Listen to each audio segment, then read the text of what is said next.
Vidyasri Subramaniam thought for the day. ரொம்ப இது வந்து வெளிநாட்டில் நடந்த கதை. இது வந்து ரொம்ப குளிராக ஒரு நாள் இருந்துச்சான். ரொம்ப ரொம்ப குளிர், அதிகமான பனி பெஞ்சிட்டு இருந்துச்சான்.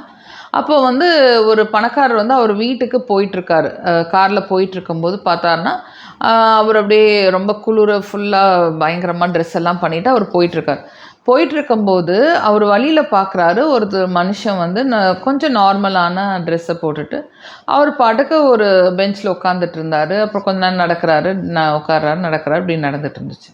இவருக்கு ஒரே ஆச்சரியம். நான் காருக்குள்ளே இருந்து ஹீட்டர்லாம் போட்டுட்டு இவ்வளோ ஜாக்கெட்லாம் போட்டு இவ்வளோ குளிராக இருக்கே நான் நினச்சிட்ருக்கேன். எப்படி இந்த மனுஷனுக்கு இவ்வளோ குளிராமல் இருக்கே அப்படின்னு சொல்லிட்டு இவர் என்ன பண்ணுறாரு, காரை நிறுத்தி அவர்கிட்ட போய், உங்களுக்கு என்னங்க, எப்படிங்க இவ்வளோ குளிராமல் இருக்குது?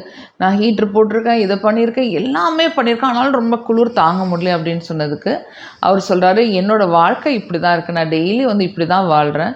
எனக்கு வந்து போத்திக்கிறதுக்கு இதுக்கு மேலே வேறு ட்ரெஸ்ஸோ ஜாக்கெட்டெல்லாம் வேறு இல்லை. எனக்கு குளிராக இருக்குதுன்னு சொல்லிட்டு ஹீட்ரு ஆன் பண்ணுறதுக்கு வீடும் இல்லை. என்னோடய வீடும் இது தான், நான் வாழ்க்கையும் இப்படி தான், நான் ரோட்டில் தான் இருக்கேன். அதனால் எனக்கு வந்து அது இல்லாதனால என்னோடய உடம்பு அதுக்கு பழகிடுச்சு, அது ஏற்றுக்குச்சு, அதனால் நாங்கள் இப்படியே வாழ்ந்துட்டுறோம் அப்படின்னு சொல்கிறார். உடனே இவருக்கு வந்து மனசு ரொம்ப கஷ்டமாக இருக்குது. இருங்க நான் போய் உங்களுக்கு வந்து ஒரு நல்ல ஜாக்கெட் வீட்டிலேருந்து கொண்டு வரேன் அப்படின்னு சொல்லிட்டு இவர் வீட்டுக்குள்ளே போயிருக்காரு. வீட்டுக்குள்ளே போயிட்டு ஜாக்கெட் கொண்டு வரலான்னு நினச்சிட்டு உள்ளே போகிறாரு. உள்ளே போனோடனே வீட்டில் எல்லாம் பார்த்தீங்கன்னா ஒரே திடீர்னு பார்த்தீங்கன்னா வீட்டில் ஒரே செலிப்ரேஷன் நடக்குது. ஒரே இப்போ அவங்க பிள்ளைங்க, அவங்களோட சொந்த பந்தங்கள்லாம் வந்து ஏதோ ஒரு செலிப்ரேஷனுக்கு எல்லாம் ஜாலியாக இருக்கிறாங்க. இவர் வந்தோடனே எல்லாம் ஓன் கை தட்டிட்டு எல்லாம் ஹாப்பியாக அந்த செலிப்ரேஷன் ஆரம்பிக்குது. இவர் உள்ளே போனவர் என்ன பண்ணார்னா, அந்த செலிப்ரேஷன்லாம் பார்த்துட்டு இவர்கிட்ட வந்து நான் ஜாக்கெட் கொண்டு வரேன்னு சொன்னேன் இல்லையா, அந்த எண்ணத்தை அவர் மறந்துட்டு நல்லா ஜாலியாக நைட் ஃபுல்லாக செலிப்ரேட் பண்ணுறாரு. அப்புறம் செலிப்ரேட் பண்ணிட்டு தூங்க போயிறார். காலைல எந்திரிச்சு வந்து, ஐயோ நம்ம நேற்று நைட் ஒருத்தருக்கு வந்து ஜாக்கெட் கொடுக்குறோன்னு சொன்னோமே, அது கொடுக்க மறந்துட்டோமே அப்படின்னு சொல்லி வேகமாக ஜாக்கெட் எடுத்துகிட்டு வெளியில் போய் பார்க்குறாரு. அந்த வயசானவர் வந்து ஒரு மூலையில் உட்காந்துருந்தார்.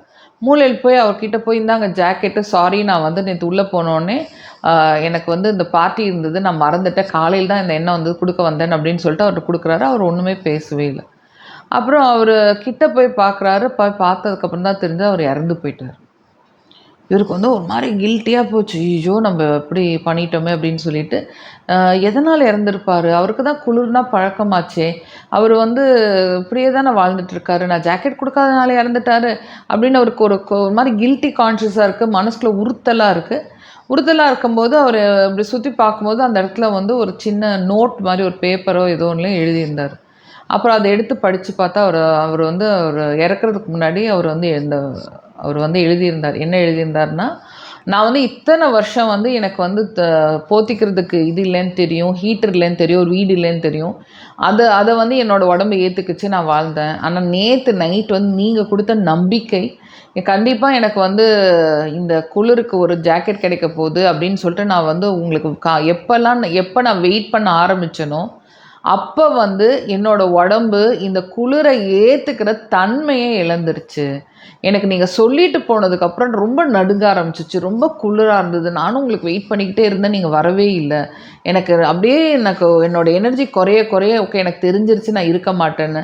அப்போ தான் நான் வந்து இந்த லெட்டர் உங்களுக்கு எழுதுகிறேன். நான் இத்தனை நாள் வாழ்ந்த வாழ்க்கையோட நேற்று வந்து நீங்கள் கொடுத்த நம்பிக்கை தான் என்னோடய வாழ்க்கையை ஆக்சுவலி வந்து முடிக்குது அப்படின்னு சொல்லிட்டு எழுதியிருக்கார்.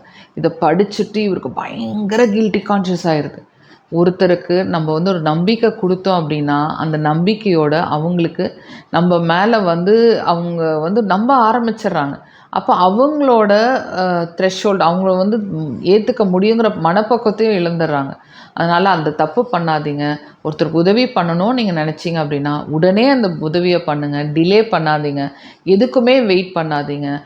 உங்களுக்கு வந்து 10 ரூபா முக்கியமாக இருக்கலாம், ஆனால் அவங்களுக்கு அந்த 10 ரூபா தான் அவங்க வாழ்க்கைக்கே ரொம்ப ஒரு அஸ்திவாரமாக கூட இருக்கலாம். யாருக்கு என்ன தேவைன்னு நமக்கு தெரியாது.